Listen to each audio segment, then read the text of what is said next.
Price the Lord. ദൈവത്തിൻ്റെ ധന്യമായ നാമം വാഴ്ത്തപ്പെടുമാറാകട്ടെ. വീണ്ടും ഒരു പ്രഭാതത്തിൽ കൂടെ കർത്താവിനെ മഹത്വപ്പെടുത്തുവാൻ വലിയവനായ ദൈവം, ധന്യനായ ദൈവം, അത്ഭുതങ്ങളെ മാത്രം പ്രവർത്തിക്കുന്ന കർത്താവിൻ്റെ സന്നിധിയിൽ ഒരു ദിവസം കൂടെ ആമേൻ ദൈവവചനവുമായി കടന്നു വരുവാൻ സർവകൃപാലുവായ സർവജ്ഞാനിയായ ദൈവം അനുവദിച്ചതിനായി കർത്താവിനെ സ്തുതിക്കുന്നു. എന്നെ കേൾക്കുന്ന എല്ലാ അഭിഷക്തന്മാർക്കും അഭിഷക്തമാർക്കും ഹൃദയം നിറഞ്ഞ സ്നേഹ വന്ദനങ്ങളെ അറിയിക്കുന്നു. അല്പസമയം ധ്യാനിപ്പാൻ ഈ പ്രഭാതത്തിൽ യെശയ്യാവിൻ്റെ പുസ്തകം 43-ാം അധ്യായം അതിൻ്റെ 18-ാമത്തെ വാക്യത്തിലേക്ക് വരുമ്പോൾ അവിടെ ഇങ്ങനെ വായിക്കുന്നു. Price the Lord. മുമ്പേ ഉള്ളവയെ നിങ്ങൾ ഓർക്കേണ്ട, പണ്ടുള്ളവയെ നിരൂപിക്കുകയും വേണ്ട. Price the Lord. ഇതാ ഞാൻ പുതിയതൊന്ന് ചെയ്യുന്നു. Praise the Lord. ഹല്ലേലൂയ. വളരെ അനുഗ്രഹിക്കപ്പെട്ട ആമേൻ ഒരു പ്രവചന ശബ്ദമാണ് ഇന്ന് പകൽ ആമേൻ നിങ്ങളുമായി പങ്കുവയ്ക്കുന്നത്. Price the Lord. ഒരു പ്രവചന ശബ്ദം, പ്രവാചകനായിരിക്കുന്ന ആമേൻ സ്തോത്രം യെശയ്യാ പ്രവാചകൻ വളരെ ശക്തമായി ഇന്ന് പകൽക്കാലം ഈ പ്രഭാതത്തിൽ നമ്മോട് പറയുന്ന ദൂത് ഇങ്ങനെയാണ്: മുമ്പേ ഉള്ളവയെ നിങ്ങൾ എന്ത് ചെയ്യേണ്ട? ഓർക്കേണ്ട. Price the Lord. കഴിഞ്ഞ നാളുകളിൽ നമ്മുടെ ജീവിതത്തിൽ വന്ന ചെറുതും വലുതുമായ ഒത്തിരി വിഷയങ്ങൾ കാണും, പ്രയാസങ്ങളുണ്ടാവും. നമ്മളെ ജനം ഒറ്റപ്പെടുത്തിയ വിധങ്ങളൊക്കെ നമ്മുടെ ജീവിതത്തിലുണ്ടാകും. സ്നേഹിച്ചവർ, നമ്മെ ആദരിച്ചവർ, നമ്മെ ബഹുമാനിച്ചവരെല്ലാം ഒരു സമയത്ത് നമ്മെ വിട്ട് മാറിപ്പോയിട്ടുണ്ടാകും. പക്ഷെ അതൊന്നും നിങ്ങൾ എന്ത് ചെയ്യണ്ട? ഇന്ന് പകൽക്കാലം ഓർക്കേണ്ട. ഇവിടെ നമുക്കറിയാം, 1-ാമത്തെ വാക്യം മുതൽ നമ്മൾ വായിക്കുമ്പോൾ അവിടെ കാണുന്നത് യഹോവ തൻ്റെ വാഴ്ത്തത്വങ്ങൾ കൊണ്ട് സഭയെ എന്ത് ചെയ്യുന്നു? ആശ്വസിപ്പിക്കുന്നു. അടുത്ത 14-ാമത്തെ വാക്യം മുതൽ നമ്മൾ തീർത്തുള്ള വാക്യങ്ങൾ നമ്മൾ വായിക്കപ്പെടും. പറയുന്ന അവൻ ബാബേലിൻ്റെ നാശത്തെയും തൻ്റെ ജനത്തിൻ്റെ രക്ഷയും മുൻകൂട്ടി എന്ത് ചെയ്യുന്നു? അറിഞ്ഞിരിക്കുന്നു. Praise the lord. അപ്പോൾ ഒന്ന് തൻ്റെ ജനത്തിൻ്റെ രക്ഷയാണ് ഇവിടെ വരച്ചു കാട്ടുന്നത് പ്രവാചകൻ. ജനത്തെ മുൻകൂട്ടി അറിയിക്കുകയാണ്. എന്താ? ഇപ്പോൾ വരുന്ന ചില വേദനകളും അല്ലെങ്കിൽ ഇനി സംഭവിക്കാൻ പോകുന്നതും നിങ്ങളെക്കുറിച്ച് ദൈവത്തിൻ്റെ പ്ലാനുകളും പദ്ധതികളും യെശയ്യാ പ്രവാചകൻ മുഖാന്തരം അറിയിക്കുന്ന ചില അരുളപ്പാടുകളാണ്. ആ അരുളപ്പാടുകളിൽ ഒന്നാണ് ഇവിടെ വായിച്ചത്. Price the Lord. നിങ്ങൾ എന്ത് ചെയ്യണ്ട? മുൻപേ ഉള്ളവ എന്നും നിങ്ങൾ എന്ത് ചെയ്യണ്ട? ഓർക്കണ്ട. ആമേൻ. 19-ാമത്തെ വാക്യം പറയുന്നു, ഇതാ ഞാൻ പുതിയതൊന്ന് ചെയ്യുന്നു. Praise the lord. അത് ഇപ്പോൾ ഉത്ഭവിക്കും, നിങ്ങളത് ആമേൻ അറിഞ്ഞിരിക്കുന്നുവല്ലോ.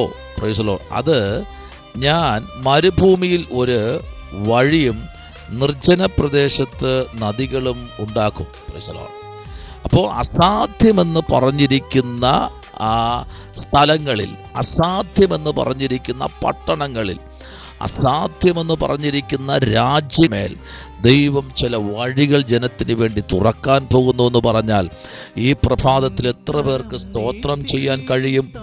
ആത്മനിറവ് പ്രാപിച്ച ദൈവജനം എന്നെ കേൾക്കുന്നെങ്കിൽ ഇരിക്കുന്ന ഇരിപ്പിടത്തിൽ ഇരുന്നു കൊണ്ട് 2 കരങ്ങളും ഉയർത്തി പറ: ഞാൻ നാളുകളായി വർഷങ്ങളായി പ്രാർത്ഥിച്ചു കൊണ്ടിരിക്കുന്ന എൻ്റെ യാത്രകൾ സഫലമാകാൻ പോകുന്നു. എനിക്ക് വേണ്ടി ദൈവം അത്ഭുത വഴികൾ തുറന്നിരിക്കുന്നു. രാജ്യങ്ങളുടെ വാതിലുകൾ എനിക്ക് വേണ്ടി, എൻ്റെ തലമുറയ്ക്ക് വേണ്ടി തുറക്കുന്ന ദൈവമെന്ന് പറയാൻ ഈ പ്രഭാതത്തിൽ എത്ര പേർ കഴിയും? അങ്ങനെയുള്ളവർ പറഞ്ഞ്, എനിക്ക് വേണ്ടി കർത്താവ് വലിയ വഴികൾ തുറക്കാൻ പോകുന്നു. Price the Lord.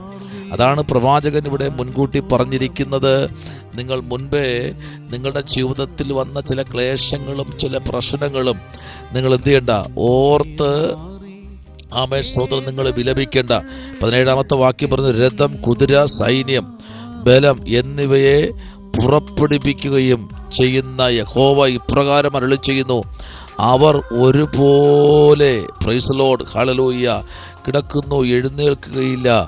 അവർ സ്തോത്രം പ്രൈസ് ദി ലോർഡ്. നോക്കി, ഇന്ന് പകൽക്കാലം അവർ കിടക്കുമ്പോൾ എന്ത് ചെയ്യുന്നില്ല? എഴുന്നേൽക്കുന്നില്ല.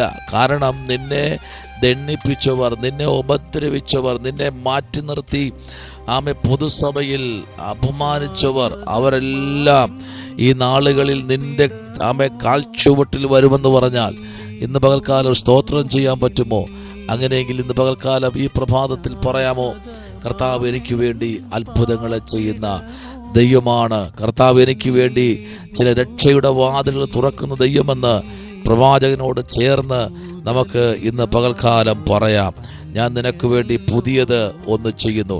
യിരെമ്യാവിൻ്റെ പുസ്തകം 16-ാമത്തെ അധ്യായത്തിൻ്റെ 14-ാമത്തെ വാക്യവും 23-ാമത്തെ അധ്യായത്തിൻ്റെ 7-ാമത്തെ വാക്യവും യെശയ്യാവ് 42-ന്റെ 9-ാമത്തെ വാക്യവും ചേർത്ത് പഠിക്കുമ്പോഴും 2 കൊരിന്ത്യർ ലേഖനം 5-17, വെളിപ്പാട് 21-ന്റെ 9, യെശയ്യാവ് 35-ന്റെ 8, യെശയ്യാവ് 41-ന്റെ 18, 48-ന്റെ 21 ചേർത്ത് പഠിക്കുമ്പോൾ ദൈവം തൻ്റെ ജനത്തിന് വേണ്ടി ചില വൻ കാര്യങ്ങൾ ചെയ്യുന്നു എന്ന് പറഞ്ഞാൽ ഇന്ന് പകൽക്കാലം സ്തോത്രം ചെയ്യാൻ പറ്റുമോ? അധികാരത്തോടെ. എങ്കിൽ കണ്ണുകളടയ്ക്കാം, പ്രാർത്ഥിക്കാം. പരിശുദ്ധനായ ദൈവമേ, സ്വർഗ്ഗത്തിലുള്ള പിതാവേ, അനുഗ്രഹിക്കപ്പെടുന്ന നല്ല പ്രഭാതവേളയ്ക്കായി സ്തോത്രം. ജനത്തെ അപ്പൻ്റെ പുനരത്തിലേക്ക് ഏൽപ്പിക്കുന്നു. ദൈവം അവരെ അനുഗ്രഹിക്കണമേ. അവരുടെ യാത്രകൾ, ശുശ്രൂഷകൾ, വാഹനങ്ങൾ, കുഞ്ഞുങ്ങളുടെ വിദ്യാഭ്യാസം, യാത്രകൾ എല്ലാം കർത്താവേ ഞങ്ങളുടെ പുനരത്തിലേക്ക് ഏൽപ്പിക്കുന്നു. പല രാജ്യങ്ങളിൽ, പല പട്ടണങ്ങളിൽ ഇരുന്നു കൊണ്ട് ഈ സന്ദേശം കേൾക്കുന്ന മുഴുവൻ അഭിഷിക്തന്മാരും അഭിഷിക്തമാരും പിതാക്കന്മാരും മാതാക്കന്മാരും കുഞ്ഞുങ്ങളെയും ദൈവം അനുഗ്രഹിക്കണം. അത്ഭുതം ചെയ്യും. അതിരുകൾ വിശാലമാകട്ടെ. രാജ്യങ്ങളുടെ വാതിലുകൾ ജനത്തിനു വേണ്ടി തുറക്കട്ടെ. രോഗങ്ങൾ സൗഖ്യമാകട്ടെ. ദൈവത്തിൻ്റെ വലിയ മഹത്വം വെളിപ്പെടണം. യേശുവിൻ അൻപുള്ള നാമത്തിൽ തന്നെ. ആമേൻ. God bless you. കർത്താവ് നിങ്ങളെ ധാരാളം